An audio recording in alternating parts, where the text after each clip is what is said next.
My son called me. "Mum, we moved to another state last week. We forgot to tell you." I was frozen stiff for 5 seconds.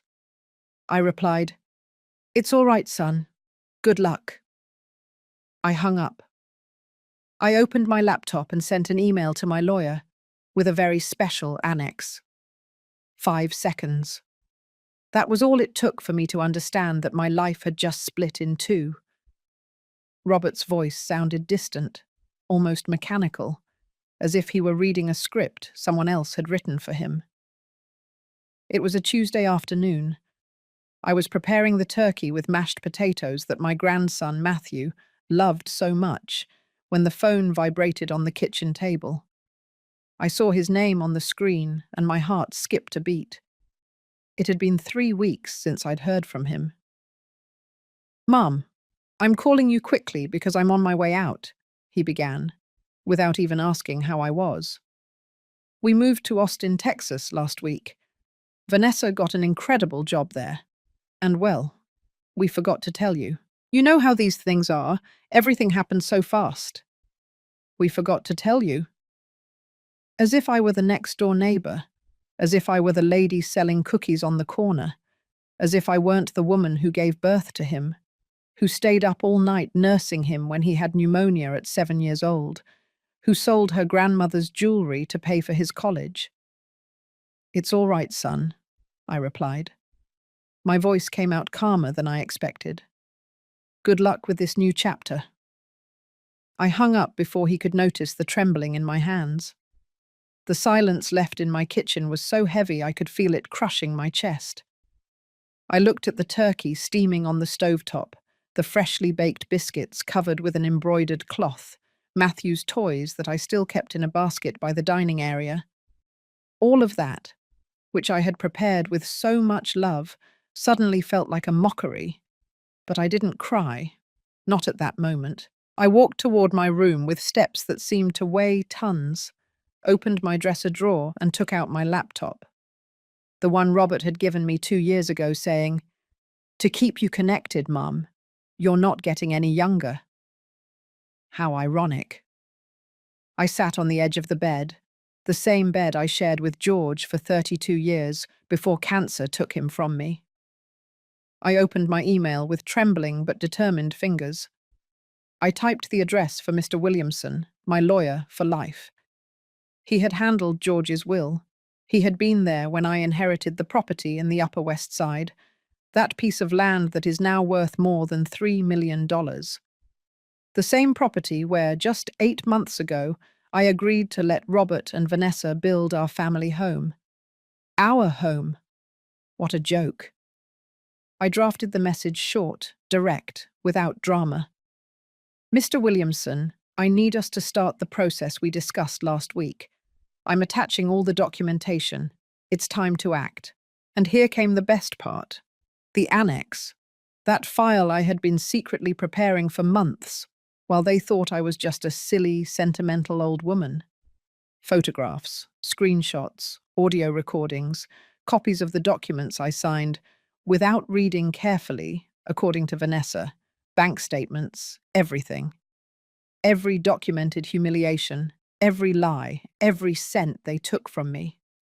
I pressed send and closed the laptop with a dry click that echoed in my empty room.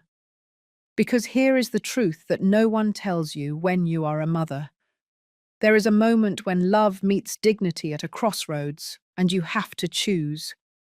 For years I chose love. I swallowed humiliations. I closed my eyes to disrespect. I justified the unjustifiable. "It's just that Vanessa comes from a difficult family," I would tell myself. "It's just that Robert is stressed with work. It's just that being a daughter-in-law isn't easy." Lies, I told myself, so I wouldn't have to face the most painful truth. My son had become a stranger, and I had allowed myself to be made an inconvenience in my own life. But that call, that "we forgot to tell you," spoken with such indifference, was the final straw. Or rather, it was the hammer blow that shattered the glass into 1,000 irreparable pieces. I got up from the bed, went back to the kitchen and turned off the stove. The turkey could wait, or maybe no one would ever eat it. It didn't matter anymore. What mattered was that for the first time in 4 years, ever since Vanessa entered our lives like a silent hurricane, I had made a decision. And this time, no one but me would be in control. I looked out the window onto the street. The children were playing soccer. Mr. Peterson was watering his plants. Mrs. Lois was sweeping her sidewalk like every afternoon. Life was following its normal course for everyone else. But for me, everything had just changed. I grabbed my phone again and looked at the last photo I had of Robert with me. He was 6 years old. We were in Central Park. He was hugging my neck and smiling with those crooked teeth that made me so tender. "I love you, Mum," said the message he had written that afternoon so many years ago. That boy no longer existed, and the woman who accepted anything just to not lose him didn't exist either. Because sometimes true love isn't enduring, sometimes it's letting go. And sometimes letting go means fighting for what is yours before they take everything from you, including your dignity. I put the phone in my pocket and took a deep breath. In 72 hours, my son would receive a legal notification that would change everything. And when that happened, he would finally understand that forgetting to tell your mother you moved has consequences, because I hadn't forgotten anything. Absolutely nothing. If this story is touching your heart or reminds you of someone close to you, don't leave. Subscribe to the channel to continue accompanying me on this story, because what's coming, believe me, you cannot miss it. 4 years ago, when Robert called me to tell me he wanted to introduce me to someone special, I felt that emotion only a mother can understand. My son, my only son, had finally found someone who made him happy after so long focused only on his job as an engineer. It was a Sunday in October. I had prepared the mac and cheese casserole, Robert's favorite dish since he was a kid. I set the table with the linen tablecloth George gave me on our 15th anniversary. I took out the good china. I even bought fresh flowers for the centerpiece. I wanted everything to be perfect. When the doorbell rang, I wiped my hands on my apron and opened the door with a huge smile. Vanessa was almost 5 feet 7 inches tall. She wore very high heels that made her seem even more imposing. And she wore a wine-colored pantsuit that screamed money. Her brown hair fell perfectly over her shoulders. Her makeup was impeccable. She was beautiful. I couldn't deny it. But there was something in her eyes, something I couldn't decipher at that moment. "Nice to meet you, Mrs. Helen," she said, extending her hand instead of giving me a hug. Her handshake was firm, almost aggressive. "Robert has told me so much about you." Robert was glowing. I had never seen him like that, with that light in his eyes, that unwavering smile. He was truly in love, and I wanted him to be happy. So I ignored that little voice inside me that told me something wasn't right. During the meal, Vanessa talked non-stop about her job at a consulting firm, about her trips to Chicago and San Francisco, about her ambitious plans. Robert barely got a word in. He just stared at her, mesmerized, while she dominated every second of the conversation. "What a cozy house," Vanessa said, looking around my dining room. The way she pronounced cozy made me feel as if she had said small or old-fashioned. "Robert told me you've been here for almost 30 years. 32, I corrected, trying to keep my tone friendly. "I grew up here. My son grew up here. This house has history." Sure. History is important," she replied with a smile that didn't reach her eyes. "Although sometimes you have to know when it's time to move on, don't you think?" That was the first sign, but I let it go. The following months were a whirlwind. Robert came to visit me less and less. Before, he would spend Sundays with me, help me with house repairs, and we would talk for hours over coffee. Now everything was excuses. Vanessa wants us to go to that new restaurant. We have plans with Vero's friends. Her family invited us to the Hamptons. Her family as if his own didn't exist. In February, 6 months after meeting her, Robert called me excited. Mum, I proposed to Vanessa and she said yes. We're getting married in August. 6 months of dating. 6 months to decide to spend the rest of your life with someone. Don't you think it's too fast, son? I dared to ask. You're barely getting to know her. Mum, when you find the right person, you know it. You and Dad got married pretty fast, didn't you?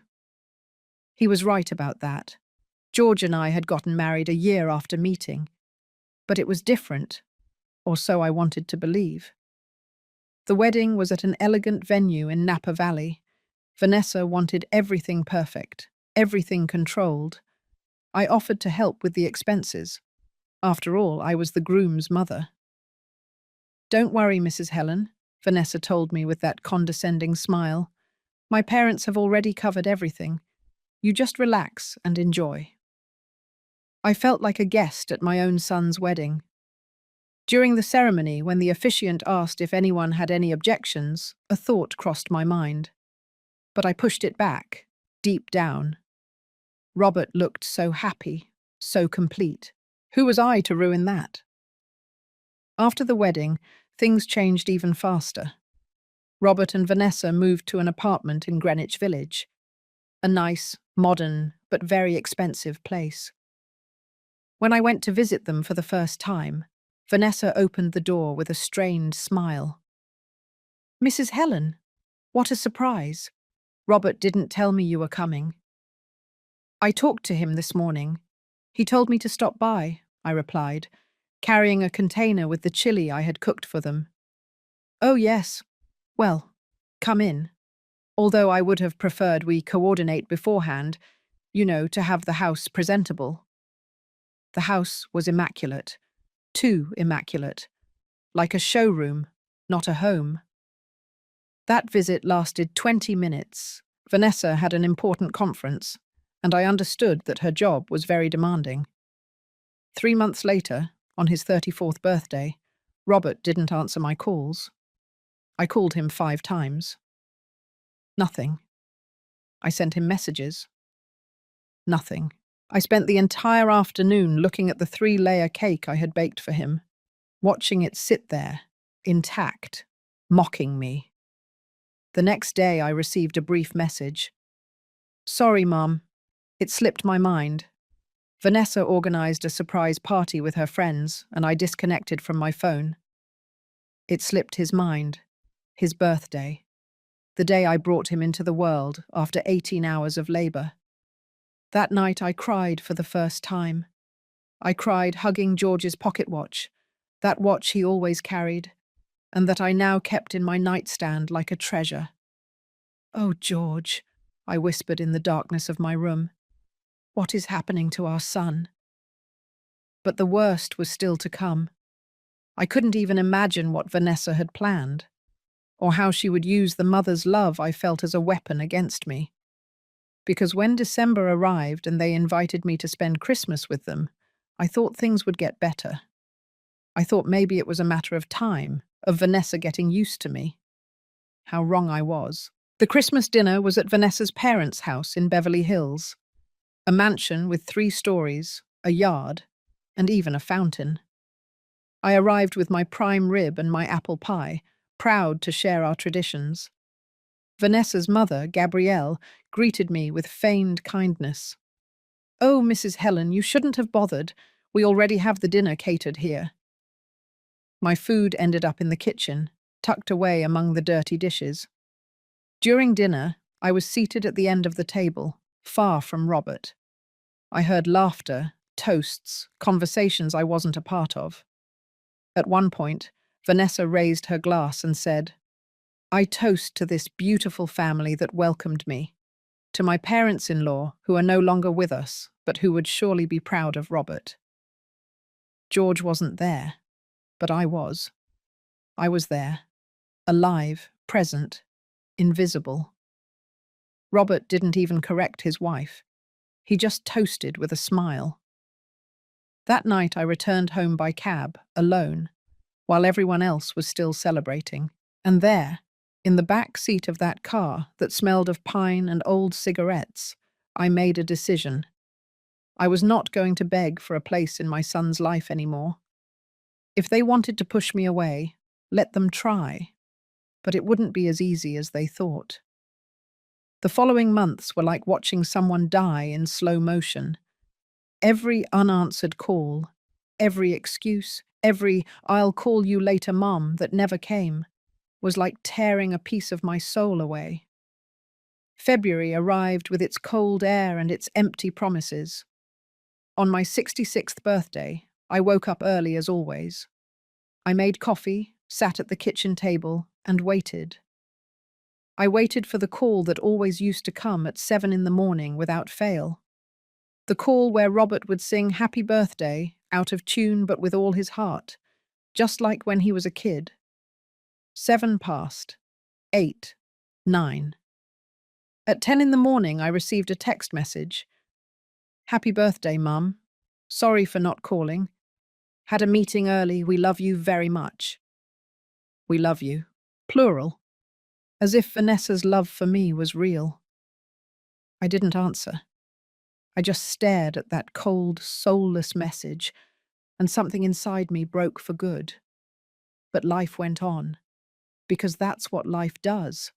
It goes on even if you are falling apart inside. In March, my friend Laura invited me to her family gathering. "Come on, Helen. You can't stay alone all the time. You need a distraction." Laura had known me since we were girls. She could read my sadness, even though I tried to hide it.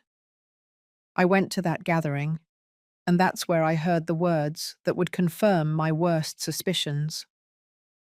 I was in the kitchen helping to serve the punch when I heard the voice of Rochelle, Laura's cousin, talking in the living room. I didn't intend to eavesdrop, but my name floated into the conversation like an alarm. "Yes, my friend Sandy, who works with Vanessa, told me. She says that at the office, she constantly complains about her mother-in-law, that she is too dependent, that she's always seeking attention, that Robert can't live his life because his mother won't let go." The ladle fell from my hands, splashing hot punch on the floor. "And what does Robert say?" another voice asked. "Well, according to Sandy, Robert doesn't defend her anymore.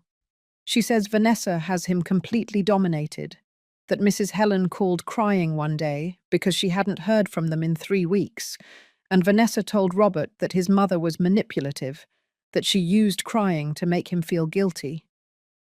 Manipulative. Me. The woman who had worked double shifts as a secretary so that my son could study engineering at a private university. The one who sold the deeds to the small plot of land my mother bequeathed me in the Bronx to pay for his exchange program to Europe. The one who became a widow and never remarried, to dedicate all her attention to that child who now saw me as a burden. I left that house without saying goodbye. Laura caught up with me on the street. "Helen, wait. Don't listen to them. It's just gossip." "Gossip?" I said, feeling the tears starting to burn my eyes. "Laura, my son doesn't talk to me. When he does, it's out of obligation. His wife hates me, and he lets her. That's not gossip. That's my reality." That night, alone in my house, I did something I never thought I would do. I opened Facebook and looked up Vanessa's profile. I didn't usually use social media, but I needed to understand. I needed to see what she was showing the world. Her profile was full of photos. Her and Robert at elegant restaurants. Her and Robert at the beach. Her and Robert at parties with friends. Perfect smiles, posed pictures, sappy captions about true love. I kept scrolling down and found a photo from Christmas. The same Christmas where I had been, invisible in that mansion. The photo showed Vanessa, Robert, and her parents. The caption read, "Family Christmas. Blessed to have the best in-laws in the world. I didn't exist. There wasn't even a mention, a comment, nothing. It was as if I hadn't been there, as if I didn't exist. I slammed the laptop shut so hard that the screen shook. My hands were sweating and my heart was beating so fast that I thought I would have a heart attack right there.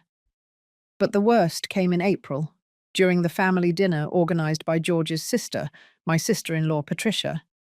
It was her daughter's birthday, and we all gathered at her house in upstate New York. I arrived early, as always, to help with the preparations. Robert and Vanessa arrived 2 hours late. When they entered, Vanessa was wearing an ivory silk blouse that must have cost more than 2 months of my rent. Robert was carrying a bottle of wine that probably wasn't cheap either. They looked elegant, successful, perfect. "Sorry we're late," Vanessa said with that smile I knew so well. "We had a breakfast with investors. You know how business is." Patricia gave them their place at the main table. I had to sit with the distant cousins, near the kitchen. During the meal, Vanessa monopolized all the attention. She talked about her promotion at the company, about the new SUV they were about to buy, about their plans to travel to Asia in the summer. "And well," she said at one point, delicately wiping her mouth with her napkin, "we are also looking at options to move to a bigger house. The apartment has gotten too small for us." Robert nodded excitedly. "Yes, we are looking in the Malibu or Venice area, something with a yard, 3 bedrooms, that has potential." 3 bedrooms, one for them, one for a study, one for guests. They never mentioned one for the grandmother, for me. "What about Mrs. Helen?" Patricia asked. Bless my sister-in-law. Hadn't you thought of something where there would also be space for her? I mean, so she can be close to the grandchild when it arrives. The silence that followed was so dense it could be cut with a knife. Vanessa let out a nervous laugh. "Oh, Patricia, what ideas! Mrs. Helen is doing very well in her house. She has her things, her memories, her independence. I don't think she'd want to move at her age, right, Mrs. Helen?" Everyone turned to look at me. I was in the back, near the kitchen, like a second-class guest at my own family's party. "No, of course not," I lied, feeling my throat close up. "I'm very comfortable where I am." Vanessa smiled triumphantly. Robert didn't even look at me. That afternoon, when everyone was saying goodbye with hugs and promises to see each other soon, I approached Robert. I gently took his arm. "Son, can we talk for a moment?" He looked at Vanessa, as if asking for permission. She checked her watch. "Robert, we have to go. We're meeting the Martins at 6. "Mum, it can be another day," my son, my only son, told me, without even looking me in the eyes. "We're running late." I watched them walk away. Robert opened the car door for Vanessa, with a gentleness he no longer dedicated to me. She got in elegantly, without looking back, without saying goodbye. Patricia approached and put a hand on my shoulder. "Helen, that woman is not good for Robert. Anyone can see it." "But he doesn't see it," I whispered. "Or he doesn't want to see it." That night, back in my empty house, I sat in the dark living room. I didn't turn on the lights. I didn't turn on the TV. I just stayed there, in the same armchair where Robert and I used to watch movies on Fridays, where he did his homework while I knitted, where we laughed and talked until we fell asleep. Now that armchair was just mine. And the house, so full of memories, felt like a mausoleum. But something was changing inside me. It wasn't just sadness. It was something darker, colder. It was the beginning of the end of my patience. Because it's one thing to be ignored, and another very different thing to be erased. And Vanessa was erasing me, line by line, from my son's life. What she didn't know was that I still had ink. and I was about to write my own ending. May arrived with its suffocating heat and with a call that would change everything. It was Saturday morning. I was watering the plants in the yard when the phone rang. Robert. My heart gave a foolish, hopeful leap, as if it were the first time he had called me in months. "Mum, how are you?" His voice sounded strangely cheerful, almost forced. "It's been a long time since we talked." 3 months. 3 exact months since we had had a real conversation. "Here, son, same old, same old." "That's good. That's good. Listen, Mum. Vanessa and I want to stop by this afternoon. We have something important to tell you. Something that is going to make you very happy. Something important. How ironic. When something truly important had happened in my life, like when I had my gallbladder removed last year, he wasn't there. He arrived at the hospital when I was already in recovery, with a wilted bouquet of flowers he had clearly bought at the gas station. "Of course, son. I'll wait for you." I hung up, and a strange sensation ran through my body. It wasn't excitement. It was something more like a premonition, that intuition that mothers develop after years of knowing their children. I spent the afternoon cleaning, cooking. I made iced tea, cut up some fruit, made potato and bacon sliders. Part of me still wanted to please him, still sought his approval as if he were that 7-year-old boy who hugged me and told me I made the best food in the world. They arrived at 5 in the afternoon. Vanessa was wearing a beige dress, dark glasses that she didn't take off until she entered the house, and that smile that I had already learned to decipher: fake, calculating, dangerous. "Mrs. Helen, your house looks lovely," she said, looking around as if it were the first time she had been there, when she had been there at least 10 times. "It has a very traditional charm." Traditional. Another elegant way of saying old, outdated. We sat in the living room. Robert was nervous, restless, avoiding my gaze. Vanessa, on the other hand, was relaxed, in total control of the situation. "Mum, we have wonderful news," Robert began, finally looking at me. His eyes were shining, but I couldn't tell if it was happiness or something else.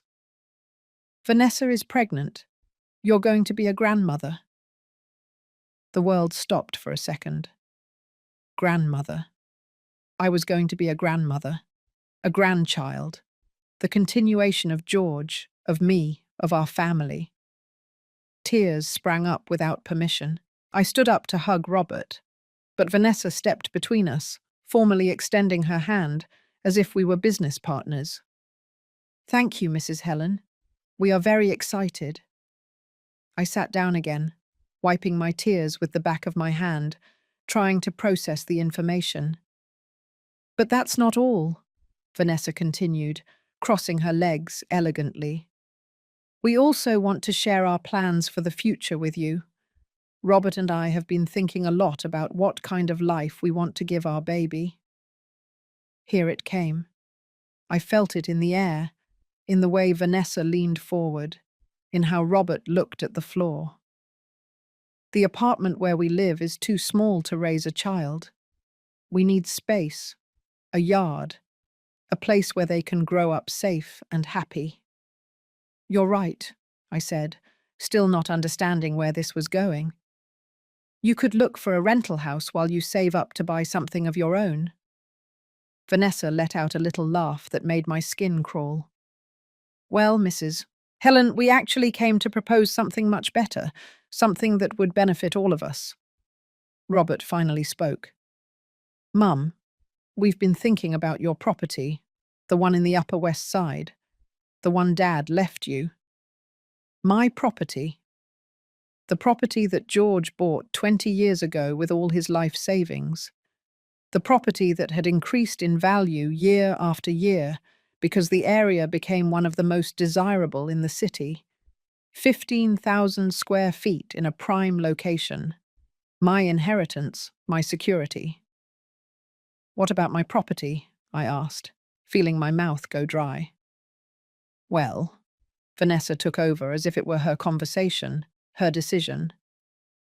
The truth is that at your age, Mrs. Helen, maintaining a property that size is complicated. You have to pay property taxes, utilities, and you're not even using it. It's just sitting there, empty, without any purpose. It's my legacy, I replied, firmer than I expected. It's what George left me. Exactly, Robert interrupted, with that soft voice he used when he wanted to convince me of something. It's your legacy, Mum, but it could be much more. We could build a beautiful house there, a big, two-story house with a yard, and you could live with us. We would be a real family. A real family, as if we hadn't been before. As if the last 4 years of distance and disdain were just my imagination. We would build everything with our savings, Vanessa continued.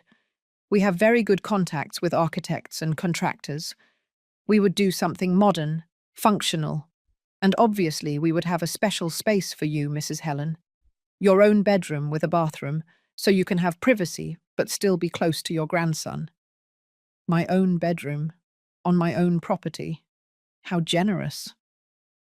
I don't know, I said slowly, trying to order my thoughts. It's a very big thing. I need to think about it. Vanessa's mask cracked for a second. I saw frustration in her eyes. Mom! Robert knelt in front of me, taking my hands. It had been so long since he had touched me that I almost forgot what it felt like. Think about it. You could watch your grandson grow up every day. You wouldn't be alone in this big house. We would all be together, as a family. Isn't that what you've always wanted? He was right. It was exactly what I had always wanted. To be close to my son, to my future grandson. Not to wake up alone every morning in this house full of memories and empty of life. And how would it work exactly? I asked, feeling my resistance begin to weaken. The expenses, the construction, the ownership. Everything would be very simple, Vanessa said, pulling some perfectly folded papers from her purse. My friend Barry is a notary. He would help us with all the paperwork. Basically, you would keep ownership of the property, but you would give us legal permission to build. It's a temporary contract while the house is being built. Afterward, when everything is ready, we can make the final arrangements so that we are all registered as owners. All very transparent, all legal. The papers trembled in my hands. There was fine print, long paragraphs, legal terms I didn't understand.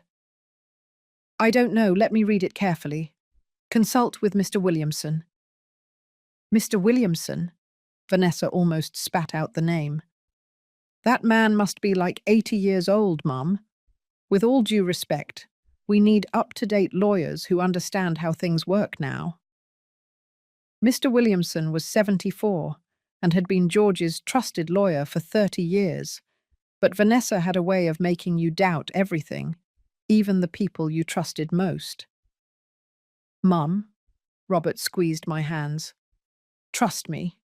When have I ever let you down? That question hurt more than he could imagine, because the answer was constantly, for the last 4 years. But at that moment, with his pleading eyes and the promise of a grandson, of a united family, of not being alone anymore, all that clouded my judgment. All right, I whispered, but I want to read everything before signing. Vanessa smiled, and that smile should have warned me that I had just made the biggest mistake of my life. The next 3 months were a whirlwind of contradictory emotions. On one hand, Robert was back in my life. He called me almost every day, stopped by to see me on weekends. He even accompanied me to the supermarket one Saturday like when he was a kid. On the other hand, something didn't feel right. It was as if everything was too perfect, too sudden. Vanessa organized everything with military efficiency. She arrived at my house with folders full of blueprints, catalogues of finishes, construction company quotes, always smiling, always kind, always pushing to make things move faster. Mrs. Helen, look how beautiful these porcelain floors would look in the living room, she would say, showing me decorating magazines. And in your bedroom, we could put a huge closet with space for all your things. My bedroom. Every time she said it, something in my stomach twisted. One afternoon in July, Vanessa arrived with Barry, the notary. He was a man in his mid-40s, expensive suit, practiced smile, handshake that was too firm. Mrs. Helen, it's a pleasure. Vanessa has told me wonderful things about you, he said, opening his briefcase on my dining table. We are going to make this quick and simple so you don't get complicated. Quick and simple. Those words should have alarmed me. He put a stack of documents in front of me. This is just a temporary authorization so that your son can start construction on the property. You maintain full ownership. Don't worry, it's just paperwork. And why can't he build without this paper? I asked, trying to understand. Barry let out a condescending laugh. Oh, madam. The bank won't lend money for construction if the person applying for the loan doesn't have some document that demonstrates their right to build on the property. It's simple bureaucracy. Nothing to worry about. Robert was sitting next to me, nodding with every word the notary said. It's normal, Mum. All banks ask for the same thing. I took the pen Barry handed me. It weighed like it was made of lead. I looked at my son, searching his eyes for some sign of doubt, of warning. I only saw excitement, hope, that light that had been extinguished for years. I signed. 1, 2, 3 pages, my full name on each dotted line. Perfect, Barry said, quickly putting away the papers. In 2 weeks we should have the loan approved and we could start construction. They kept their word. 2 weeks later, the machinery arrived at my property. The noise of the tractors, the dust, the constant movement of workers transformed that quiet space into an organized chaos. Robert took me to see the progress every week. Look, Mum, here's where the kitchen will be. Huge, with a central island. And back there is your room, with big windows to let in the sun. By September, the walls were already up. It was a beautiful house, I couldn't deny it. 2 stories, modern facade, wide windows. Vanessa had designed every detail. One Sunday, while we were having lunch at my house, Vanessa dropped the bomb. Mrs. Helen, we have wonderful news, she said, stroking her 5-month belly. The baby is a boy. He's going to be named Matthew, after my grandfather. Matthew. They didn't even consider naming him George after his paternal grandfather. What a nice name, I lied, feeling a pang in my chest. And well, with the baby coming, we need to speed up construction, Vanessa continued. The problems are that the budget is running a little higher than expected. Materials went up. You know how the situation is.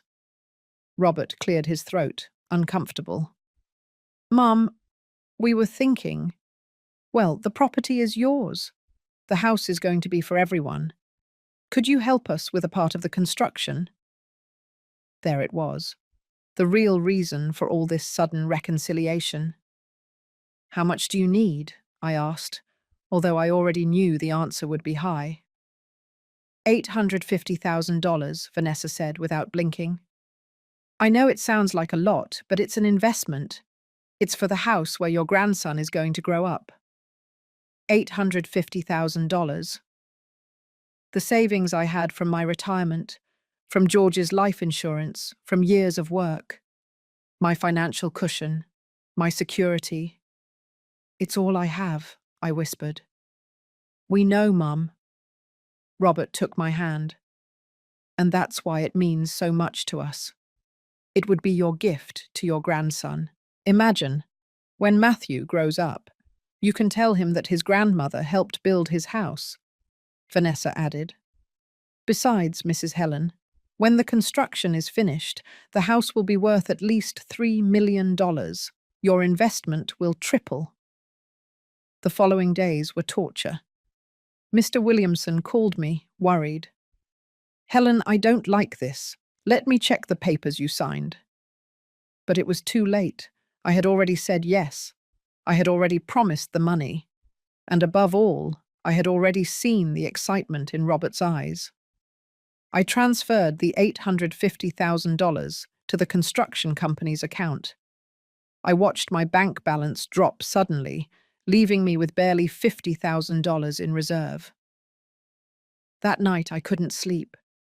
I stayed staring at the ceiling, hugging George's pocket watch. Forgive me, my love, I whispered into the air. Forgive me for spending your savings like this. But it's for our grandson. It's for the family. In December, Matthew was born. When Robert called me from the hospital, I was ready, with the diaper bag I had bought, the little gifts I had knitted with my own hands. Mum, it's better if you don't come today. Vanessa is very tired and needs rest. We'll let you know tomorrow. Tomorrow turned into 3 days. When they finally let me go to the hospital, Matthew was already 4 days old. The room was full of flowers, balloons, visitors, Vanessa's parents, her sisters, her friends. I arrived with my humble gift and my broken heart. Vanessa allowed me to hold Matthew for exactly 5 minutes. Be careful with his head, madam. Not like that. Let me show you how it's done. That beautiful baby, with Robert's eyes and George's nose, was my grandson. But it felt like he was Vanessa's private property. February arrived with the house almost finished. It looked spectacular. But when I went to see my supposed bedroom, my heart sank to the floor. It wasn't a bedroom, it was a staff quarter, small, dark, with a tiny bathroom and a window that overlooked the backyard. It's temporary, Mum, Robert explained, until we finish arranging everything. A lie. It was all a lie, and I had been too stupid to see it coming. March of the following year arrived with the promise of moving in. The house was ready, impressive, with its 2 gleaming stories and its perfectly designed yard. Vanessa organized a small housewarming. She invited her friends, her parents, co-workers.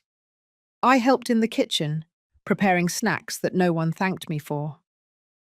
Mrs. Helen, the shrimp goes on the patio table, not here, Vanessa corrected me, moving the tray I had carefully arranged.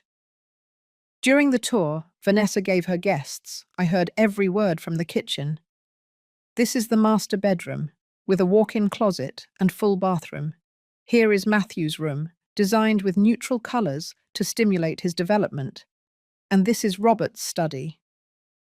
No one asked where my room was. No one seemed to notice my absence on the tour. When everyone left, Vanessa took me to the back of the house. Here is your space, Mrs. Helen. I know it's small, but it's cozy.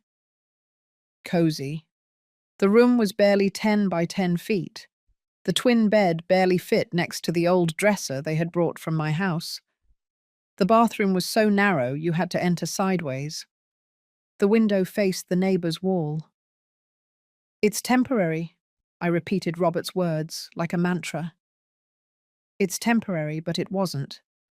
The move was chaotic. My furniture was distributed throughout the new construction. My sofa ended up in the main living room, my dining table in the guest area, my paintings on the walls Vanessa chose. All my things scattered everywhere, but nothing truly mine. Oh, Mrs. Helen, this armchair is very worn out. We better put it in storage, Vanessa said, pointing to the armchair where George read the newspaper every morning. These plates are chipped. We should throw them away. The plates from my parents' wedding, with their golden edges and their small imperfections. This painting doesn't go with the modern decor. The painting Robert made for me in elementary school, his first self-portrait. My entire life being discarded, piece by piece. The rules arrived in the second week. Vanessa called them cohabitation agreements, and wrote them on a sheet of paper that she taped to the refrigerator with a magnet. Kitchen hours, 7 to 8 a.m. and 6 to 7 p.m. Outside these hours, please do not use the stove. Do not receive visitors without giving 24 hours notice. Laundry days, Tuesday and Friday. Maximum 2 loads. Prohibited from entering Matthew's bedroom without authorization. I read that list, feeling the humiliation burn my cheeks. Prohibited from entering my own grandson's room. They're just to organize ourselves better, Robert explained when I complained. Living together requires boundaries, Mum. Don't take it personally. How could I not take it personally when they were treating me like an employee on my own property? The humiliations became daily. One Tuesday, Vanessa entered my room without knocking. "Mrs. Helen, did you use my shampoo?" she asked with her arms crossed. "No, I have my own." "Well, because yesterday it was full and today it's half empty, and since you're the only one who uses the upstairs bathroom when you clean." "I'm telling you I didn't use it, Vanessa." All right, all right. I'm just saying that if you need something, you can ask for it. You don't have to take things that aren't yours." She was accusing me of being a thief, on my own property, with my own money invested in every square inch of that house. Even worse was the day I wanted to hold Matthew. The baby was crying in his stroller in the living room. I was nearby folding clothes. I picked him up, rocking gently as I had rocked Robert 34 years ago. Vanessa ran down the stairs. "What are you doing, Mrs. Helen?" "Nothing. I was just calming him down." "I have told you 1,000 times not to hold him without washing your hands first." "The germs, madam." "The germs." She snatched Matthew from my arms as if I were a threat, as if I were a dangerous stranger. "I washed my hands." I lied, feeling the tears wanting to come out. "No, you didn't. I saw you. You were folding clothes and then you touched him. Please, be more careful with my son." My grandson. Not her son. My grandson. May brought another surprise. We were having dinner, one of the few moments where the three of us shared the table. "Mrs. Helen, we need to talk about something important," Vanessa began, delicately wiping her mouth.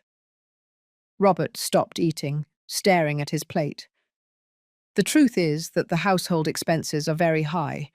The water, the electricity, the gas, the property tax. Everything went up a lot." "I can help," I offered. "I have my pension."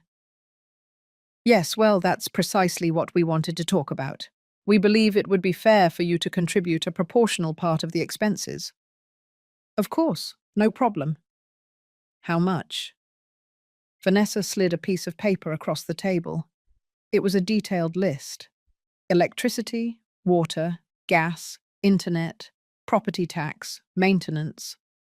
At the end, in red numbers, suggested monthly contribution, $4,500, $4,500, almost half of my pension. "That's a lot," I stammered. "Mrs. Helen, you live here, you use the services, you can't expect everything to be free." "But I put $850,000 into the construction and the property is mine." Vanessa's face hardened. "The property is yours, but the house is ours. We paid for the construction, the finishes, everything. Your contribution was voluntary, no one forced you." I looked at Robert, hoping he would defend me, that he would say something. "Mum, it's fair. We all have to contribute." That night, alone in my little room in the back, I did the math. With the monthly payment, I would have barely $3,000 left for food, medicine, transportation, everything, and I still had to pay for health insurance. I sat on the edge of the bed and took George's watch from the nightstand drawer. "They're stealing from me, my love," I whispered to the watch. "They're stealing my money, my dignity, my grandson, and I don't know how to stop them." But then I remembered something. I remembered that months ago, When I started feeling that something wasn't right, I had called Mr. Williamson. He had insisted on checking the papers. Helen, bring me everything you signed. Everything. And I had done it. I had brought him copies of every document. I got up from the bed and searched in the back of my closet for the shoebox where I kept important papers. There was Mr. Williamson's business card and a note he himself had written. Helen, when you're ready to act, call me. I put the card in my pocket. It wasn't time yet.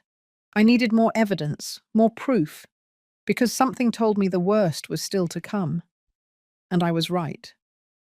The following months were the darkest of my life. June, July, August passed in a fog of daily humiliations that made me question if I still existed or if I had become a ghost on my own property. The mornings were the worst. I would wake up at 5:30 a.m. before everyone to be able to use the kitchen without disturbing them. I prepared my coffee in silence, being careful not to let the coffee maker make noise. Once I dropped a spoon into the sink and Vanessa came down furious. Mrs. Helen, it's 6 o'clock in the morning. Matthew just fell asleep 2 hours ago. Can you be more careful? I apologized as if I had committed a crime, as if making noise in my own kitchen was an unforgivable sin. Worse was the day I wanted to invite Laura over for lunch. I told Vanessa a week in advance, as the rules demanded. Mrs. Helen, the house is busy that day. Some of Robert's clients are coming to close a deal. You cannot receive visitors. But I told you a week ago. And I'm telling you 2 weeks in advance that that day is busy. Business visits have priority. I had to cancel on Laura. I can't host you here. Should we meet at your house? I wrote to her, feeling the shame burn to my bones. Helen, what is going on? She asked me on the phone. That house is on your property. How can you not receive visitors? I didn't know what to answer, because explaining it out loud would make everything too real, too pathetic. In July, my sister Connie came from Florida to visit me. I hadn't seen her in 2 years. When she arrived and saw where I had been relegated, her eyes filled with tears. Helen, this is a staff quarter. What did they do to you? It's temporary. I lied again. That lie, I didn't even believe myself anymore. During her 3-day visit, Connie saw everything. She saw how Vanessa spoke to me in that condescending tone. She saw how Robert ignored me when his wife was present. She saw how they forbade me to hold Matthew without supervision. That baby is your grandson, Helen. You have rights. I don't want to cause trouble. Matthew is Vanessa's son. She decides. Matthew is your son's son, and you are his grandmother. React, sister. They are trampling on you. But I remained paralyzed. I still believed that if I behaved well, if I obeyed all the absurd rules, eventually things would get better. August brought the final straw. Vanessa found a lipstick stain on a towel. Mrs. Helen, did you use the white towels from the guest bathroom? No, I have my own. Well, someone used them and stained them, and since you cleaned the bathrooms, it wasn't me, Vanessa. Well, someone has to replace those towels. They cost $800 a set. I'm going to deduct $200 from your next payment. My next payment? As if I were an employee. As if the $4,500 I was already paying monthly wasn't enough humiliation. That night, I called Mr. Williamson from my room, with the door closed and speaking in whispers. Mr. Williamson, I need to know exactly what I signed. I need to know if I can do anything. Helen, I've been waiting for you. Come to the office tomorrow. I have information you need to know. The next day, I made up that I had a doctor's appointment. I took the subway to downtown. I walked the 3 blocks to the old building where Mr. Williamson had his office for 40 years.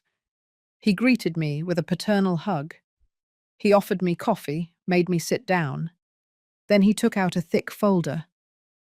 Helen, what I'm about to tell you, you're not going to like, but you need to know it. My heart started beating faster. The papers you signed were not a temporary authorization. It was a transfer of construction rights. Basically, you gave Robert and Vanessa the legal right to build on your property and register the construction in their name. The world started spinning. What does that mean? It means that the house, even though it's on your property, is legally theirs. If they wanted to, they could sue you for land use and force you to pay rent to live there. But Barry said it was temporary, that I would maintain ownership. Barry lied. Or worse, he knew exactly what he was doing. I have investigated that notary. He has several lawsuits for real estate fraud. He's a close friend of Vanessa's. They work together regularly. Tears began to fall uncontrollably. Mr. Williamson, I invested $850,000. It's all I had. I know, Helen, and there's more. I investigated Vanessa's finances. She has $420,000 in credit card debt. She is being sued by 2 banks. That woman is desperate for money. Everything began to make sense. The convenient pregnancy, Robert's sudden interest, the quick construction, the constant pressure. What can I do? I asked, wiping my tears. We can sue. We have grounds for fraud, to recover your investment, to fight for the property. But I need you to bring me more evidence, recordings, messages, documents, everything you can get. I left that office a changed person. I was no longer the naive grandmother who believed in her son's good intentions. I was a woman who had just realized she had been scammed by her own family. I bought a small recorder at a downtown stall, $400 that hurt to spend, but that I knew was an investment. On the way back home, or what was left of it, Vanessa was waiting for me at the door. Where were you, Mrs. Helen? I looked for you all afternoon. Matthew was crying, and I needed you to watch him while I worked. I had a doctor's appointment, I told you. Well, next time leave your phone on. I called you like 10 times. I checked my phone. There were no missed calls. That night, in my room, I turned on the recorder and hid it in the pocket of my robe. From that moment on, every conversation, every humiliation, every absurd order was recorded. September arrived with the rent collection. Vanessa called me to the living room. Mrs. Helen, the $4,500 monthly is no longer enough. The utilities went up. Starting this month, it will be $6,000. $6,000, more than half of my pension. I can't pay that, Vanessa. Then we'll have to look for other alternatives. Maybe it's time for you to look for a more affordable place to live. The recorder in my pocket captured every word, every veiled threat, every attempt to get me off my own property. And I kept gathering evidence. I continued to be the obedient old woman who didn't cause trouble. Because now I had a plan. Now I knew exactly what I had to do.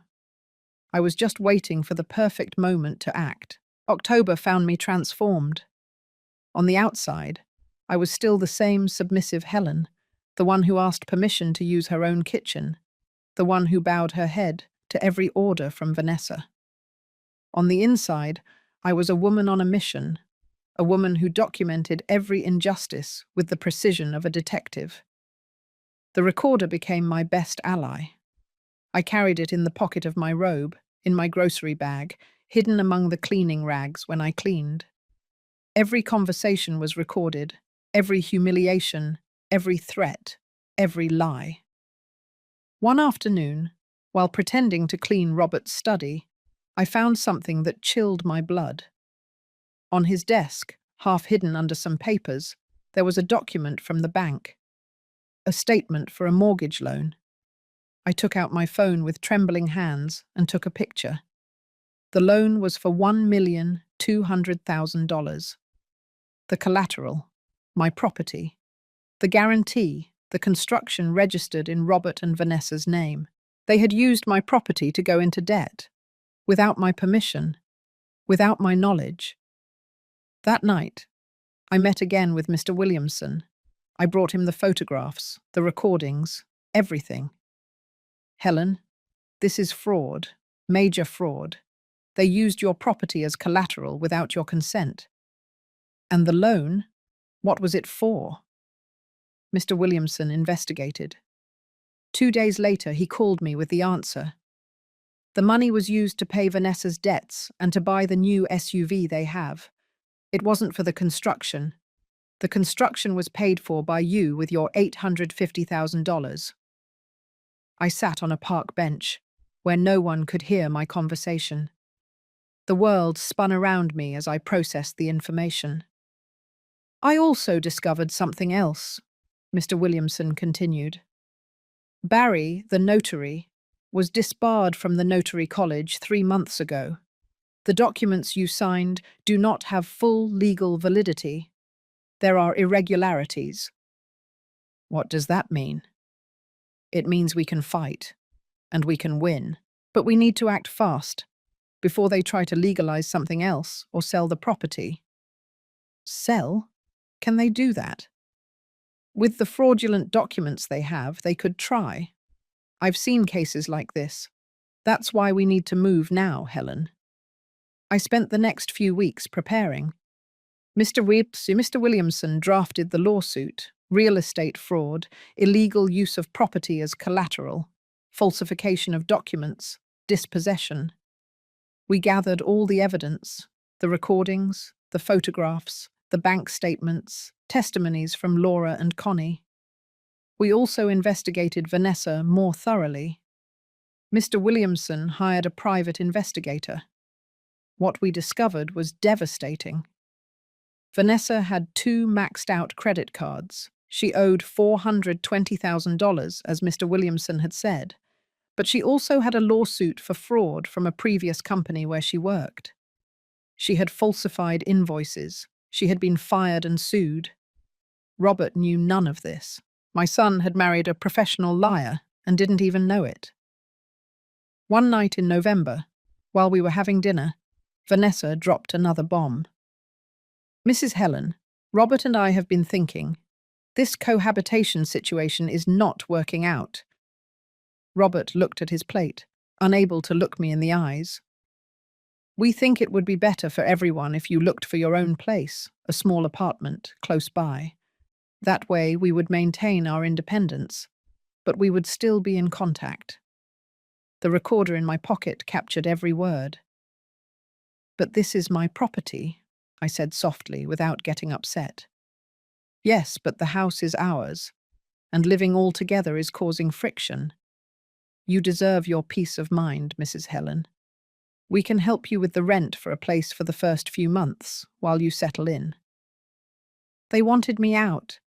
They wanted my property, my investment, my legacy, and they wanted to toss me out like an old piece of furniture that was no longer useful. Let me think about it, I said, getting up from the table. In my room, I called Mr. Williamson. It's time. Prepare everything. I want to act next week. Are you sure, Helen? Completely sure. The following days were the most difficult of my life, continuing to feign normalcy, knowing what was coming, watching Robert play with Matthew, knowing that in days our relationship would change forever.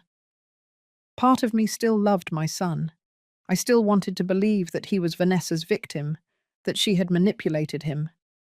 But another part, the part that had awakened after months of humiliation, knew the truth. Robert had chosen. He had chosen money, comfort, the easy life, and he had sacrificed me in the process. On the Tuesday of the following week, Robert called me. It was midday. I was at the market buying vegetables. Mum, I'm calling you quickly because I'm on my way out. We moved to Austin, Texas last week. Vanessa got an incredible job there. And well, we forgot to tell you. You know how these things are. Everything happened so fast. The world stopped. The vegetable lady was charging me, but I wasn't listening to her. I only heard those words. We forgot to tell you.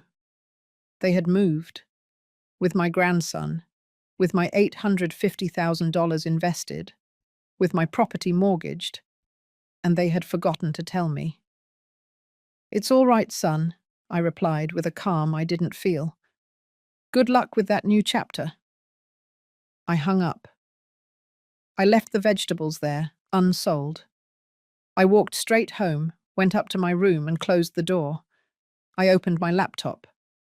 I had bought it at a cyber cafe nearby, paying in cash so Vanessa wouldn't know I had one. I opened my email. I drafted the message to Mr. Williamson. DM's son. It's time. Let's start everything today. I'm attaching the last recordings. I pressed send. Then I did something else. I went into the family WhatsApp group, the one with my sisters-in-law, my cousins, my sister. I wrote a long, detailed message. I told them everything. The scam, the fraud, the humiliations, Vanessa's debts, the illegal loan. I attached photos of the documents. I pressed send and turned off the phone. I sat on the edge of my bed. I hugged George's watch. That's it, my love. I'm tired of being the fool. I'm tired of letting them trample on me. Now it's my turn. In 72 hours, Robert would receive a court summons, an order to freeze accounts, a lawsuit for fraud that could send him to jail. And when that happened, he would finally understand that forgetting about your mother has consequences. Because I hadn't forgotten anything. And now, finally, it was time to collect. That night I didn't sleep. I stayed sitting on the edge of my bed, staring at the phone turned off on the nightstand. Outside, the city continued its normal rhythm. Dogs barked, cars passed, life went on. But inside me, something had changed forever. At 6 o'clock in the morning, I turned on the phone. Messages immediately started arriving. Laura, Connie, my sisters-in-law, my cousins, everyone had seen what I shared in the family group. Helen, I can't believe what they did to you. Cousin, count on us for whatever you need. That jerk Robert is going to pay for this. But the message that broke my heart was from Patricia, my sister-in-law. Helen, George would be proud of you. It was about time you defended yourself. We love you. I took a shower, got dressed, and made coffee. For the first time in months, I used the kitchen without fear, without watching the clock. Anyway, there was no one left to bother. The house was empty. Robert and Vanessa had left without saying goodbye, like thieves in the night. At 9 o'clock in the morning, Mr. Williamson arrived at the house. He was accompanied by another, younger lawyer, his partner, Mr. Peterson. Helen, good morning. Ready for this? More ready than I have been in my life. We sat at the dining table, that table I had bought with my first paycheck as a secretary 35 years ago. Mr. Williamson spread documents on the surface. The lawsuit has already been filed. The judge admitted it this morning because it is a case of blatant fraud. In 48 hours, they will receive the notification. And the lien? It's already in process. We froze the account where the mortgage loan is. We also alerted the bank so they can't make any moves with the property. Mr. Peterson added. In addition, we contacted the district attorney's office about the fraudulent notary. Barry already has an investigation order. If Vanessa and he worked together on this, she will also face charges. And Robert? I asked, feeling my voice break. Mr. Williamson sighed. Robert is an accomplice, Helen. He signed documents, used your property, benefited from the fraud. Legally, he is just as guilty as Vanessa. I nodded, swallowing my tears. My son, my only son, the boy who had grown up in this house, who had played in this yard, who had promised to take care of me forever. There's something else you need to know, Mr. Williamson continued. We investigated the job offer in Austin, Texas. It doesn't exist. Vanessa doesn't have a job there. They moved to run away, to get away before you could react. So what are they going to do? Probably try to sell the house quickly before we catch up with them legally. That's why we acted so fast. The property is already frozen. They cannot sell it without facing criminal consequences. I spent the rest of the day in a strange state of alert. Every time the phone rang, my heart jumped. But Robert didn't call. Neither did Vanessa. Absolute silence. On Thursday afternoon, 48 hours after sending my email, I received the call I had been waiting for. Robert. I let it ring 3 times before answering. Mom? His voice sounded desperate, broken. Mum, what did you do? Good morning, Robert. Don't give me that. We just got a summons from the court. Are you suing us? You? My own mother? Yes. I'm suing you and your wife for fraud, dispossession, and illegal use of my property. Are you crazy? We did everything in good faith. You agreed to everything. I agreed under false pretenses. I signed documents that I was told were temporary, when they were actually a transfer of rights. You used my property as collateral for a loan without my authorization. And you spent my $850,000 on paying Vanessa's debts and buying an SUV. Silence on the other end. Mum, I didn't know. You didn't know what, Robert? You didn't know that your wife has $420,000 in debt. You didn't know that she was fired from her previous job for fraud. Or you didn't know that you had me living in a staff quarter after investing all my savings in your house.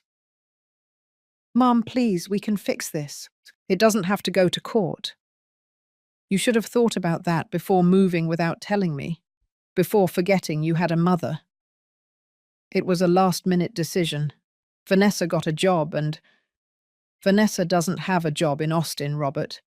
We already investigated.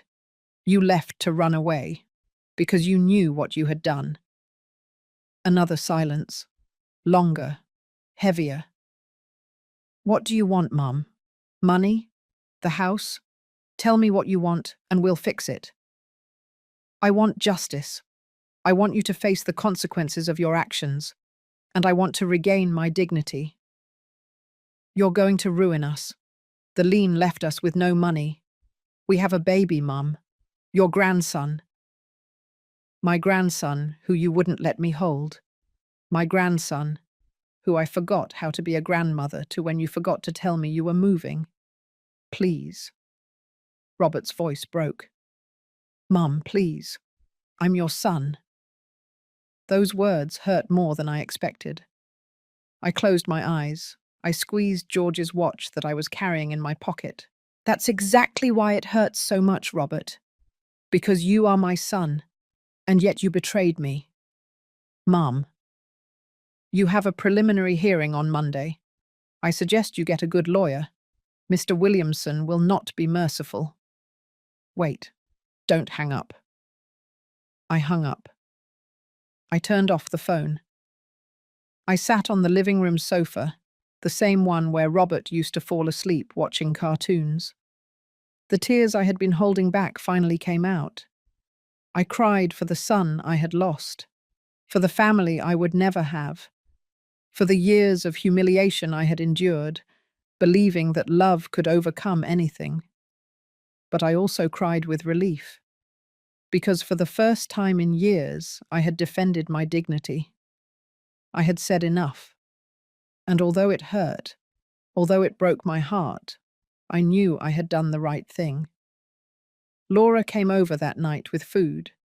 She sat with me in silence, holding my hand. Do you think I did the right thing? I asked her. You did what you should have done years ago, Helen.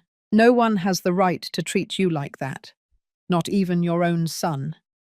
That night, I slept better than I had in months.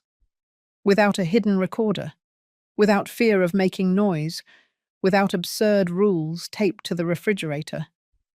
Because finally, after so long, I felt like the owner of my own life again. The weekend was an agony of silence. Robert did not call again. The phone remained silent, mocking me with its turned-off screen. But I knew that the calm was only the prelude to the storm. On Monday at 8 o'clock in the morning, Mr. Williamson picked me up to go to the preliminary hearing. I put on my best dress, the brown one George had given me on our last anniversary. I put my hair up in an elegant bun.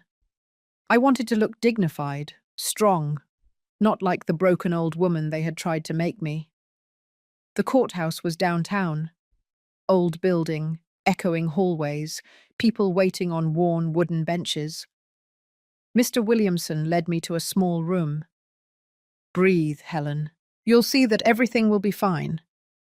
At 9 o'clock sharp, we entered the courtroom. And there they were. Robert in a suit, with dark circles, haggard. Vanessa in a discreet black dress, her hair pulled back, minimal makeup. She tried to look vulnerable, like a victim, but I already knew her game. We looked at each other. Robert immediately looked down. Vanessa held my gaze with pure, undisguised hatred. The judge entered and the hearing began. He read the charges: real estate fraud, falsification of documents, illegal use of property as mortgage collateral, dispossession. Their lawyer, a young guy in a cheap suit, tried to argue that everything had been a misunderstanding, that I had given my consent, that it was a family dispute that did not warrant legal action. Mr. Williamson destroyed every argument with surgical precision. He presented the recordings where Vanessa threatened to kick me out. He presented the documents of the fraudulent loan. He presented the report on Barry, the corrupt notary. "Your Honor," Mr. Williamson said firmly, "my client is a 68-year-old woman who was systematically dispossessed of her legacy by her own son and daughter-in-law. She invested $850,000 of her only savings, believing she was building a family home. Instead, she was relegated to a staff quarter, forced to pay rent on her own property, and finally abandoned without even a goodbye." Robert wiped his tears. Vanessa remained rigid, calculating. The judge reviewed the documents with a serious expression. Then he looked at Robert. "Mr. Smith, is it true that you used your mother's property as collateral for a mortgage loan without her explicit consent?" Robert stammered. I thought she knew."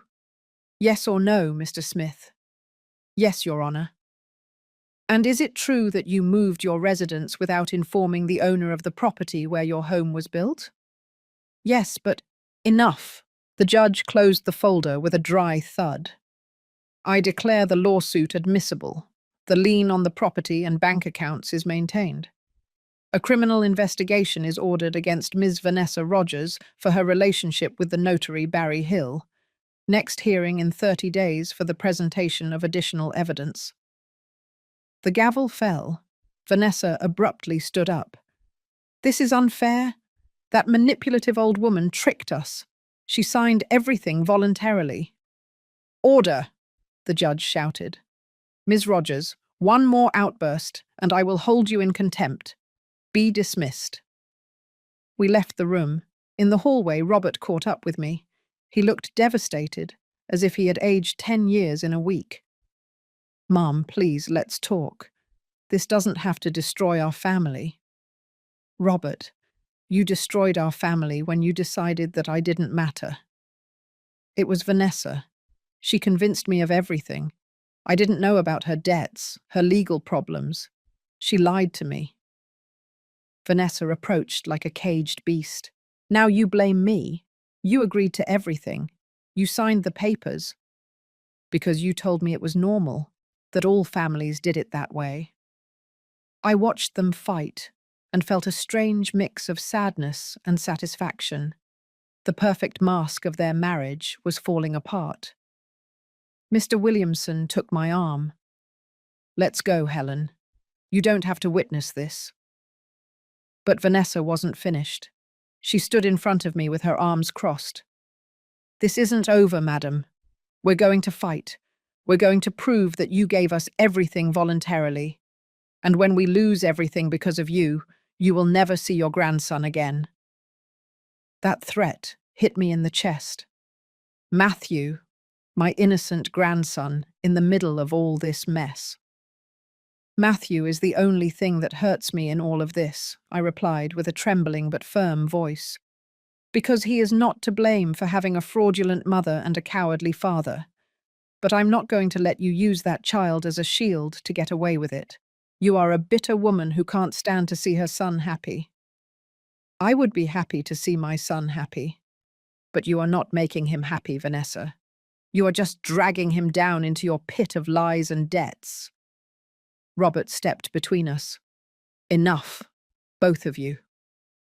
I looked him in the eyes, those eyes that once looked at me with the pure love of a son. "Robert, you still have time to do the right thing. You can testify in my favor, admit what you did, try to repair the damage, or you can stay with her and sink completely." "She is my wife, Mom. She is the mother of my son. And I'm your mother, the woman who carried you, raised you, gave you everything. But it seems that means nothing to you anymore."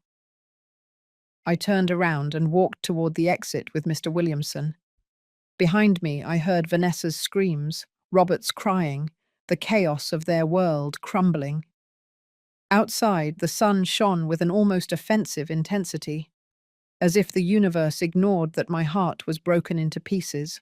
"You did very well, Helen," Mr. Williamson told me. "I know it hurts, but you are on the right side. And what if I lose my son forever? If you lose him to defend your dignity, then he was never truly yours." Those words accompanied me all the way home. The house was empty, yes, but now it was also free. Free of absurd rules, of scornful looks, of daily humiliations. That afternoon, alone in my room, I received a message from an unknown number. It was a photo of Matthew playing with blocks, and a text. "Your grandson, who you will never see again. I hope your revenge was worth it. Vanessa." I cried, hugging George's watch. I cried for Matthew, for Robert, for everything that could have been and never would be. But I did not regret it. Because sometimes true love means letting go, and sometimes it means fighting, even if it hurts to the core. The following weeks were an emotional roller coaster. Every morning I woke up expecting to feel regret for what I had done. But it never came. Instead, I felt something I had forgotten. Peace. Mr. Williamson kept me informed of every advance. The investigation into Barry revealed that he had falsified documents for at least another 12 families. Vanessa had been his accomplice in 3 of those cases, receiving commissions for referring clients.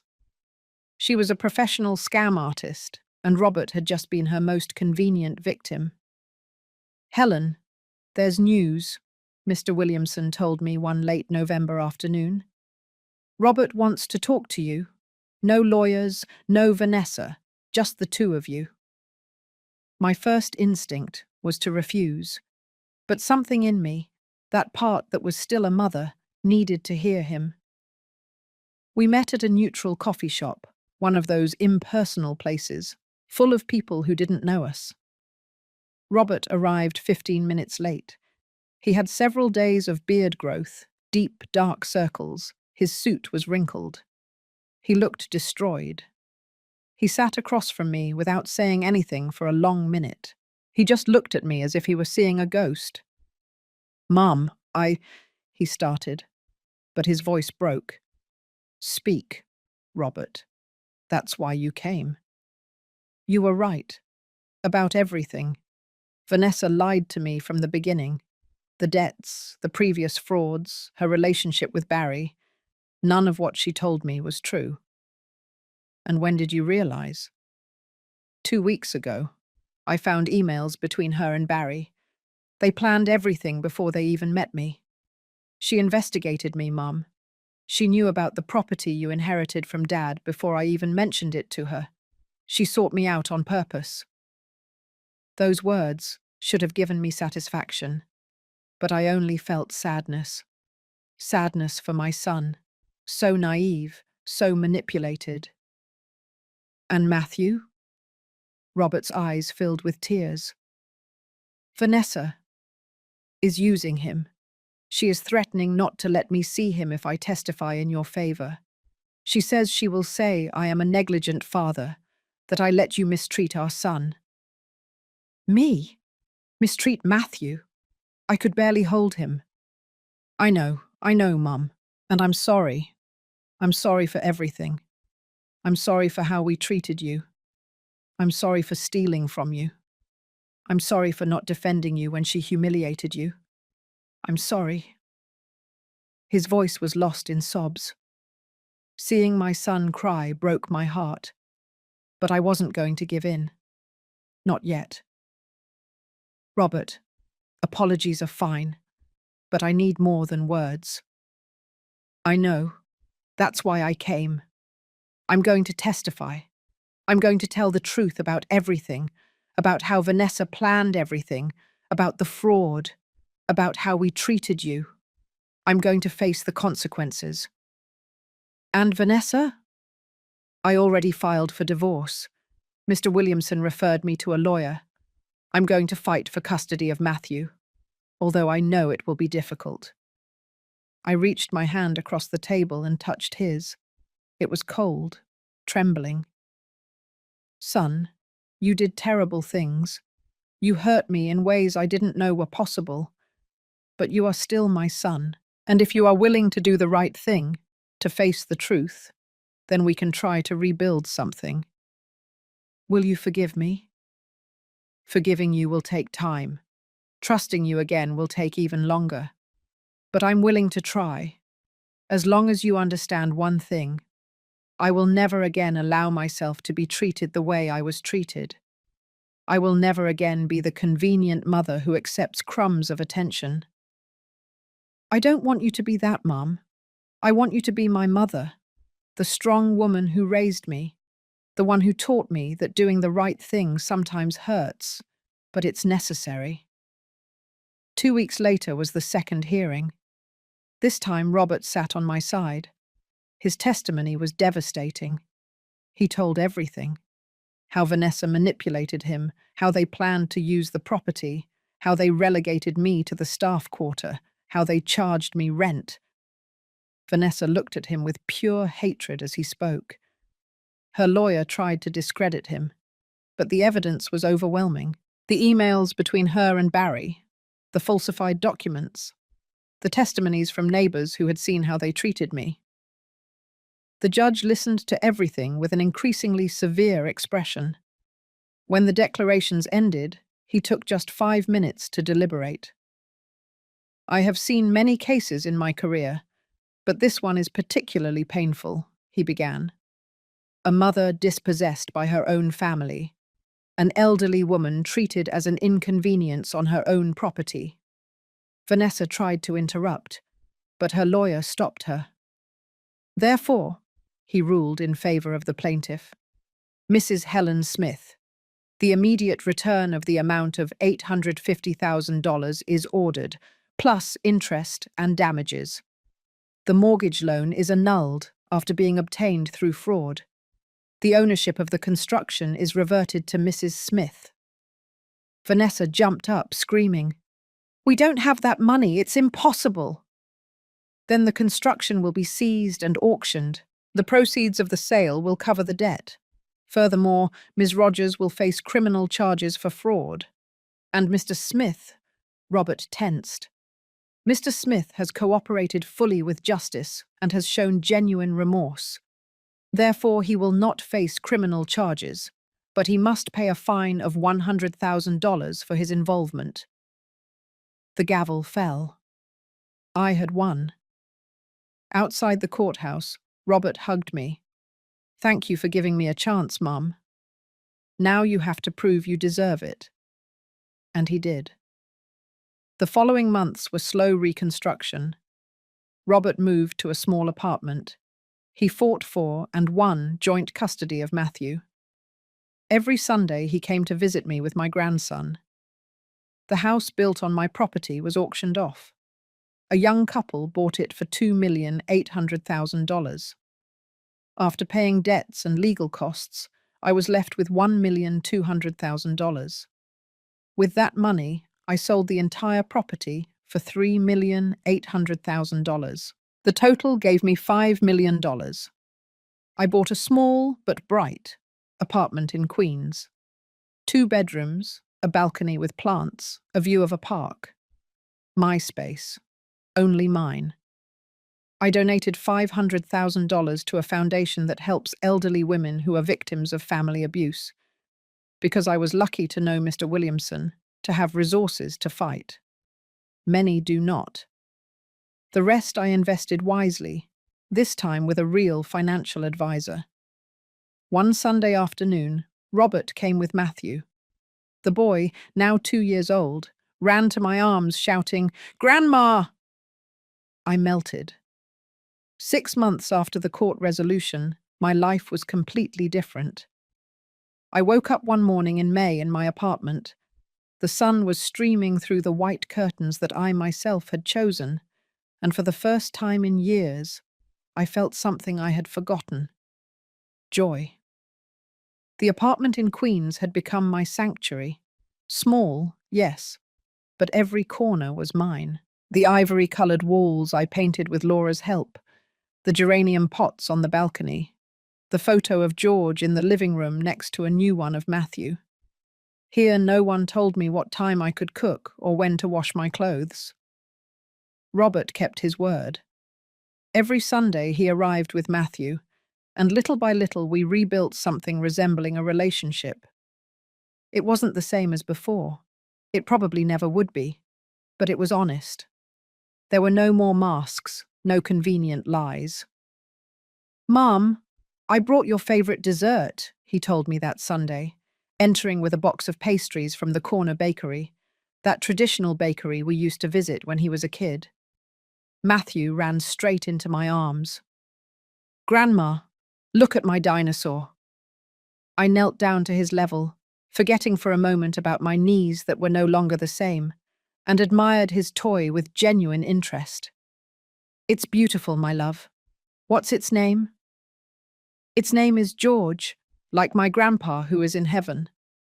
My eyes filled with tears. I looked at Robert, who smiled sadly. "I've been telling him about Dad," he explained, "about what he was like, what he did, how much he loved you. I want Matthew to know where he comes from." While Matthew played in the living room, Robert and I sat on the balcony with coffee.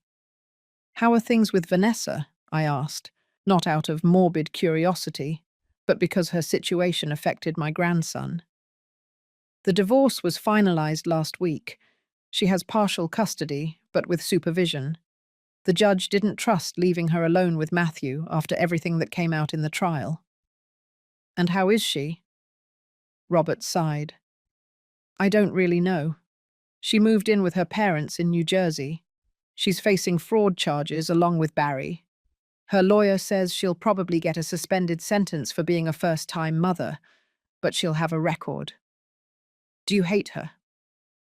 My son thought for a long time. "No, I think I pity her. She's a person who never learned to live without deceiving. But she's not my problem anymore. My priority now is Matthew and rebuilding my life." "And with me? How do you feel about me?" "Ashamed. Every day. Every time I see this apartment and think it could have been bigger, more comfortable, if we hadn't stolen from you. Every time I see Matthew and think about how they forbade you to hold him." "Robert." "No. Let me finish. I was a terrible son. I chose a woman I had just met over the woman who gave me life. I allowed them to treat you like dirt. And the worst part is that a part of me knew it was wrong, but it was easier to look the other way. And what did you learn from all this? That silence makes you an accomplice, that true love requires courage, and that you, Mum, are the strongest person I know. I took his hand. I'm not strong, son. I just got tired of being weak. That Sunday, after they left, I stayed on the balcony watching the sunset. The city stretched out before me. Millions of lives, millions of stories, and I was just one more. An older woman who almost lost everything, but who found the strength to regain her dignity. My phone vibrated. It was Patricia, my sister-in-law. Helen, did you see today's newspaper? No, why? There's an article about Barry and other corrupt notaries. They mention your case. They say that thanks to your complaint, 5 other families were also encouraged to sue. I looked up the article online. There was my story, without my full name, but recognizable. And at the end, the journalist wrote, "This woman proved that it is never too late to defend what is yours. Her courage opened the way for other victims to find justice." I closed the phone and looked at George's photo. I did it, my love. It cost me, it hurt me, it almost destroyed me, but I did it. 2 weeks later, I received an unexpected call. It was from the foundation I had donated money to. "Mrs. Smith, we would like you to come and give a talk. There are many women going through similar situations to yours. Your story could help them." At first I hesitated. I didn't consider myself an example of anything.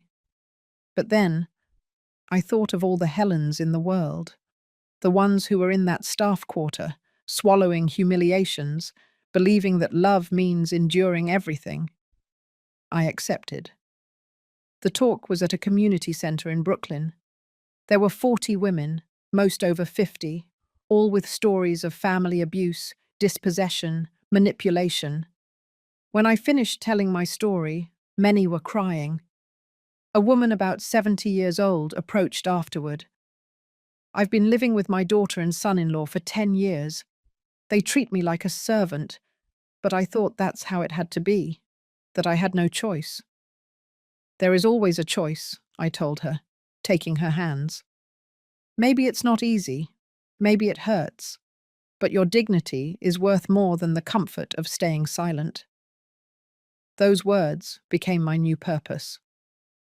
I gave 3 more talks that year. I helped 2 women contact lawyers. I started a small support group that met every month in my apartment. 1 year after the trial, on my 69th birthday, Robert arrived early with Matthew. "Happy birthday, Mum. I have something for you." He handed me a small box. Inside was a watch. Not just any watch. It was George's pocket watch, but now restored, shiny, working perfectly. "I know how much it means to you. I took it in for repair. Now it works like new." I held it in my hands, listening to its constant ticking, and I thought about all the road travelled, the losses, the battles, the small and great victories. "Thank you, son." "No, Mum. Thank you for not giving up, for teaching me that it's never too late to do the right thing."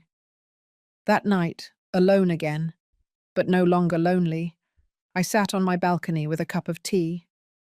The city shone below, full of possibilities. I thought about the Helen of 2 years ago, the one who lived in a staff quarter asking permission to exist. And I thought about the Helen of now, the one who had her own space, her own voice, her own life. 18 months after the trial, I received a certified letter. The envelope was thick, official, with the logo of the Superior Court of Justice. For a moment, the old fear returned. Vanessa had appealed. Was there a new problem? I opened the envelope with trembling hands. But it wasn't what I feared.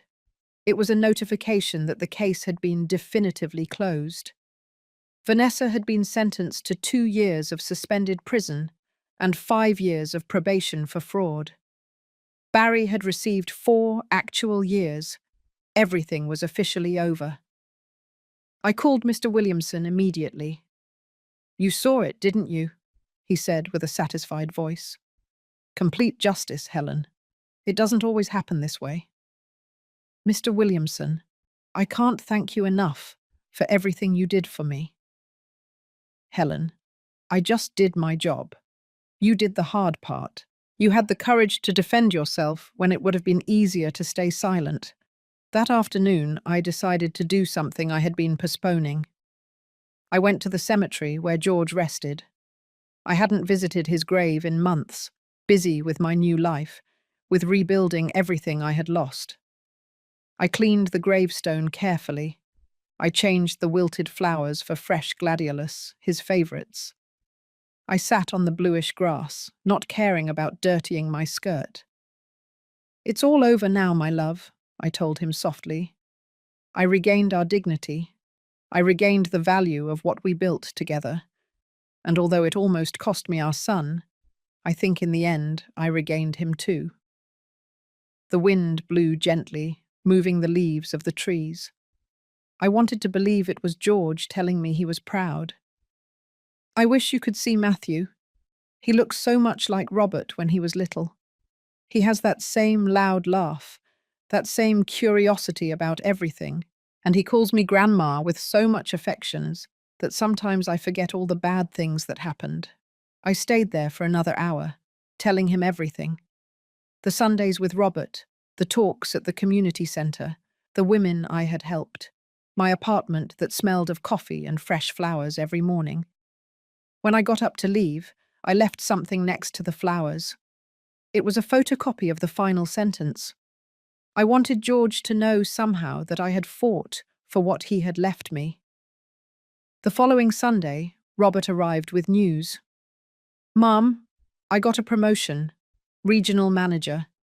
It's a lot more money, but also more responsibility." "Congratulations, son. Your father would be proud." "There's something else. With the raise, I want to start paying you back.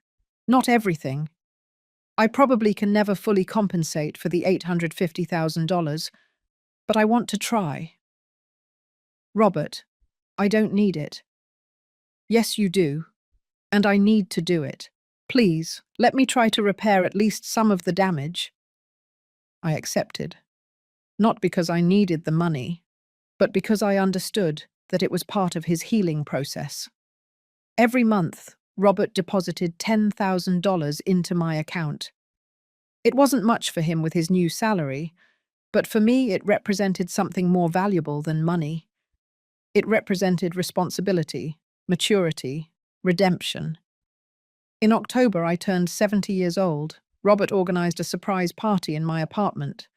It wasn't big. There were no luxuries. Laura, my sister Connie, who traveled from Florida, Patricia with her daughters, some new neighbors who had become friends, and the women from the support group I had formed were there. Matthew ran toward me shouting, "Surprise, Grandma, I helped you choose the cake." It was chocolate, my favorite. Simple, but perfect. During the party, as I watched all those people who truly loved me, who were celebrating with me, not out of obligation, but out of genuine affection, I understood something. I had gained much more than I had lost. Yes, I had lost money.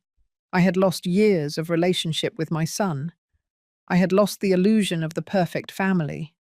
But I had gained self-respect. I had gained authenticity.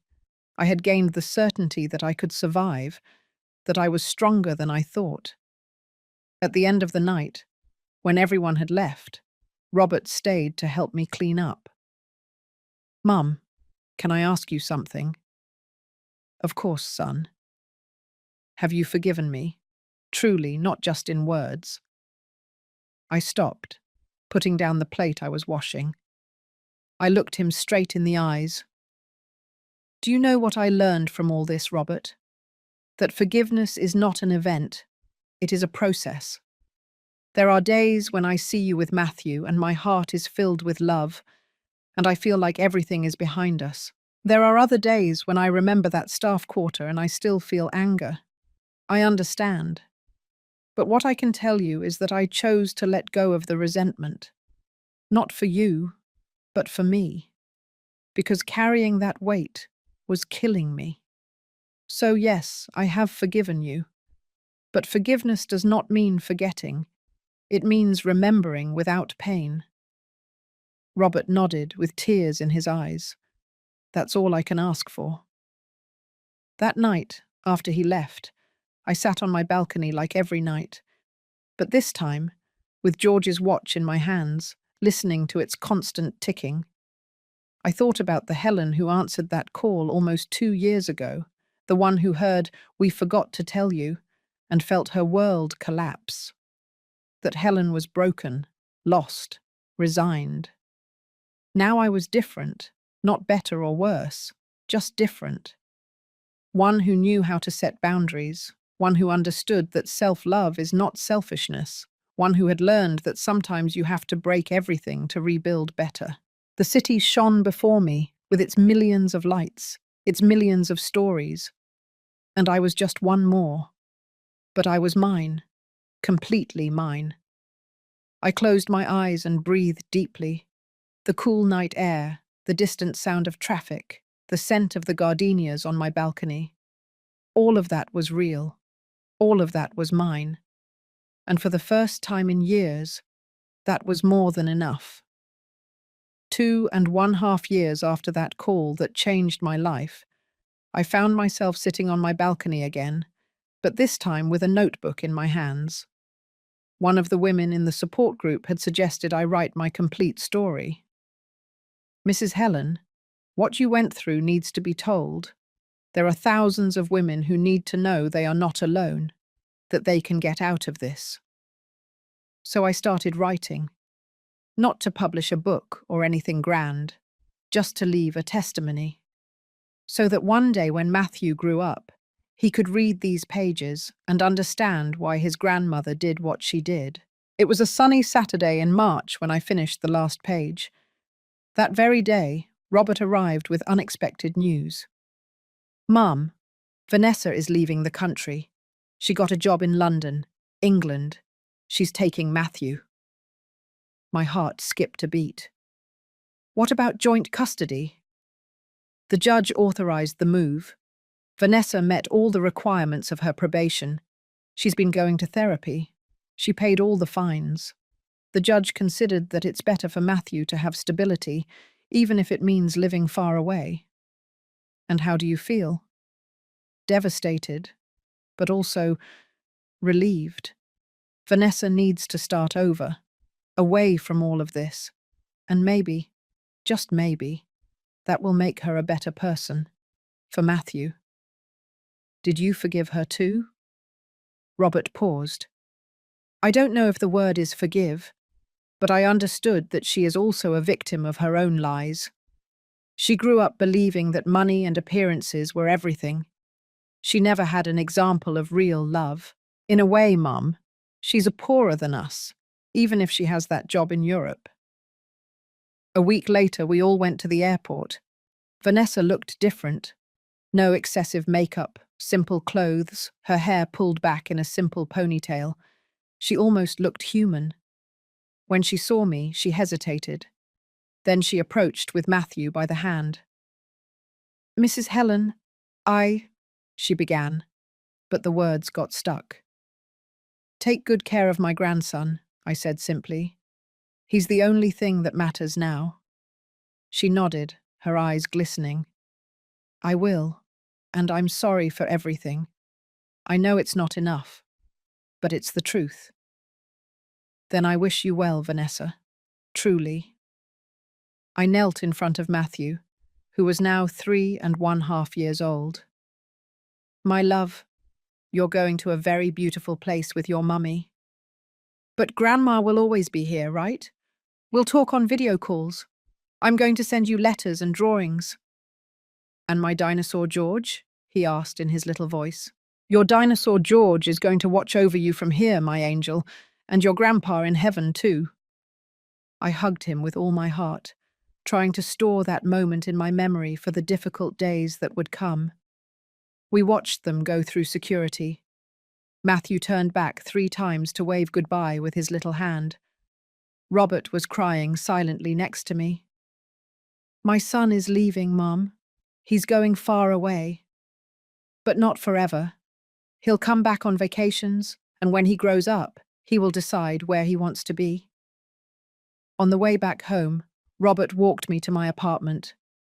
"Mum, I know things will never be the same as before, but do you think one day we can be a normal family? Without all this weight of the past?" "Son, normal families don't exist. They all have their problems, their secrets, their scars.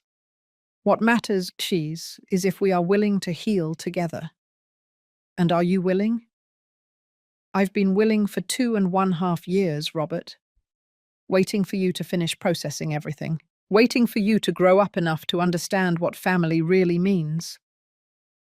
That night, alone again, I opened the notebook where I had written my story. I read the last line I had written, and then I understood that freedom has a price, but dignity is priceless. I thought about all the road traveled, about that Helen who lived in a staff quarter asking permission to exist, about the one who opened her laptop and sent that email that changed everything, about the one who confronted her son in a courtroom, about the one who rebuilt her life from scratch at 68 years old. Every one of those Helens was me, and all together they had created the woman I was now. My phone vibrated. It was a message from one of the women in the support group, Rose, who had found the courage to sue her family last week. "Mrs. Helen, thank you for teaching me that it's never too late to take back my life. I started living again today." I smiled. Maybe that was the real victory. Not the money recovered, nor the house, not even the rebuilt relationship with Robert. It was knowing that my pain had served a purpose, that my story could light the way for other women trapped in the same darkness. I got up and walked to the window.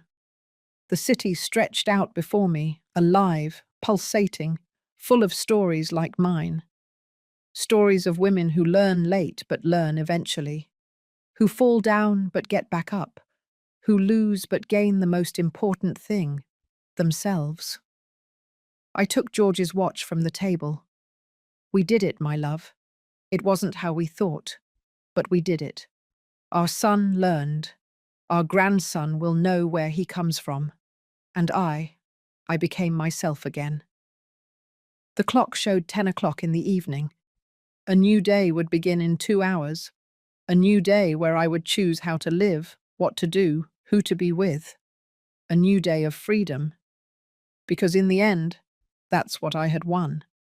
Not a perfect house or a perfect family. I had won the freedom to be imperfect, to make mistakes, to set boundaries, to say no, to say yes, to live without asking permission. And that, I discovered, was the true wealth. Not what you possess, but what you don't allow them to take from you. Not what you inherit, but what you build with your own hands. Not what others think of you, but what you think of yourself. I closed the window and turned off the lights. Tomorrow would be another day. One more of this new life that I had fought so hard to achieve. And as I got into bed in my small, but my own apartment, in my space that smelled of coffee and gardenias, I smiled. Because finally, after so many years, I had come home. Not to a house of bricks and cement, but to myself.